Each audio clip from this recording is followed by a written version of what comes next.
കൊല്ലം നിലമേലിൽ ഒരു കുടുംബത്തിലെ 2 പേർ മരിച്ച സംഭവം ഭക്ഷ്യവിഷബാധയെ തുടർന്നെന്ന് സംശയം. ദേഹാസ്വസ്ഥയെ തുടർന്ന് പ്ലാച്ചോട് കുന്നിൽവിട്ടിൽ റഷീദ ബീവി, മരുമകൻ ഷാജി എന്നിവരാണ് മരിച്ചത്. റഷീദ ബീവിയുടെ മകൾ സജിമോൾ പാരിപ്പള്ളി മെഡിക്കൽ കോളേജ് ആശുപത്രിയിൽ ചികിത്സയിലാണ്.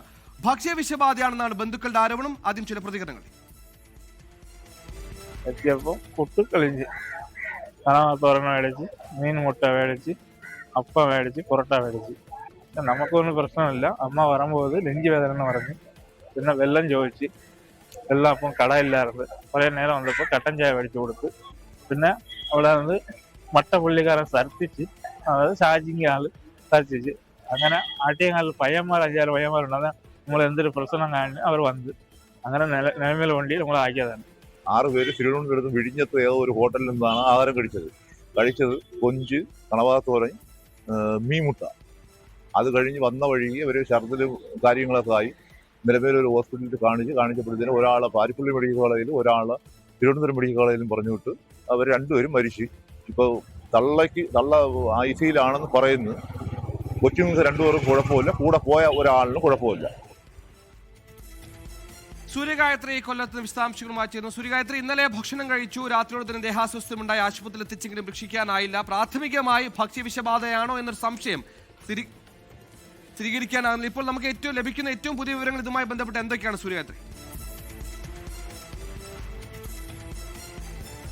നിലവിലെ ഏറ്റവും പുതിയത് സുഹൈൽ, ഈ സംഭവവുമായി ബന്ധപ്പെട്ട് ചടയമംഗലം പോലീസ് അസ്വാഭാവിക മരണത്തിന് കേസെടുത്തിരിക്കുന്നു എന്നുള്ളതാണ് ഈ സംഭവവുമായി ബന്ധപ്പെട്ട ഏറ്റവും പുതിയ വാർത്ത. ഇപ്പോഴും നിലമേലിൽ 2 പേരുടെ മരണത്തിന് ഇടയാക്കിയ കാരണം അത് ഭക്ഷ്യവിഷബാധയാണോ എന്നതിൽ സ്ഥിരീകരിക്കാൻ ആയിട്ടില്ല എന്നുള്ളതാണ്. ഈ മരിച്ചവരുടെ പോസ്റ്റ്മോർട്ടം റിപ്പോർട്ട് ലഭിച്ചു കഴിഞ്ഞാൽ മാത്രമേ എന്താണ് മരണകാരണം എന്ന കാര്യത്തിൽ ഒരു വ്യക്തത വരികയുള്ളൂ. അത് ആ ഘട്ടത്തിലാണ് അസ്വാഭാവിക മരണത്തിന് ചടയമംഗലം പോലീസ് കേസെടുത്തിരിക്കുന്നത്. കുടുംബം ഇപ്പോഴും ഭക്ഷ്യവിഷബാധയാണ് മരണത്തിന് കാരണം എന്നുള്ള സംശയം ഉയർത്തുന്നുണ്ട്, ആരോപണം ഉയർത്തുന്നുണ്ട്. അതുകൊണ്ട് തന്നെ അത് സംബന്ധിച്ചുകൊണ്ടുള്ള അന്വേഷണവും പോലീസ് നടത്തുന്നുണ്ട്. എന്തായാലും പോസ്റ്റ്മോർട്ടം റിപ്പോർട്ട് ലഭിച്ചു കഴിഞ്ഞാൽ മാത്രമേ തുടർ നടപടികൾ സ്വീകരിക്കാൻ കഴിയുകയുള്ളൂ എന്നുള്ളതാണ് ചടയമംഗലം പോലീസ് വ്യക്തമാക്കുന്നത്.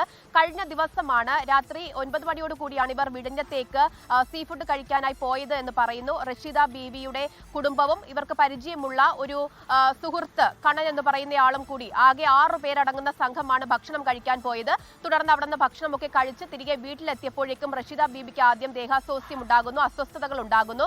തുടർന്ന് കടക്കലിലെ ഒരു സ്വകാര്യ ആശുപത്രിയിലേക്ക് ഇവരെ പ്രവേശിപ്പിക്കുന്നു. ആ സമയത്ത് തന്നെ റഷീദ ബീബിയുടെ മരുമകൻ ഷാജിക്കും അസ്വസ്ഥതകൾ ഉണ്ടാവുകയാണ്. അങ്ങനെ ഇവർ 2 പേരെയും പാരിപ്പള്ളി മെഡിക്കൽ കോളേജിലേക്ക് മാറ്റി. പാരിപ്പള്ളി മെഡിക്കൽ കോളേജിലേക്ക് എത്തിയപ്പോഴേക്കും റഷീദ ബീബിയുടെ മരണം സംഭവിച്ചിരുന്നു എന്നുള്ളതാണ് ഡോക്ടർമാരുടെ ഭാഗത്തുനിന്ന് അറിയാൻ സാധിക്കുന്നത്. ECG വേരിയേഷൻ കണ്ടതിനെ തുടർന്നാണ് ഷാജിയെ മെഡിക്കൽ കോളേജിൽ, തിരുവനന്തപുരം മെഡിക്കൽ കോളേജിലേക്ക് മാറ്റിയത്. സജിമോളെയും പാരിപ്പള്ളി മെഡിക്കൽ കോളേജിൽ ചികിത്സയിലായിരുന്നു, അവരെയും തിരുവനന്തപുരം മെഡിക്കൽ കോളേജിലേക്ക് മാറ്റിയിരിക്കുകയാണ്. ലോകത്തെവിടെയായാലും ഏത് സമയത്തും 24 വാർത്തകളും ഓഗ്മെന്റഡ് റിയാലിറ്റി പാക്കേജുകളും എക്സ്പ്ലെയിനറുകളും വിശദമായി കാണാൻ ഞങ്ങളുടെ YouTube ചാനൽ നിങ്ങൾക്ക് സബ്സ്ക്രൈബ് ചെയ്യാം.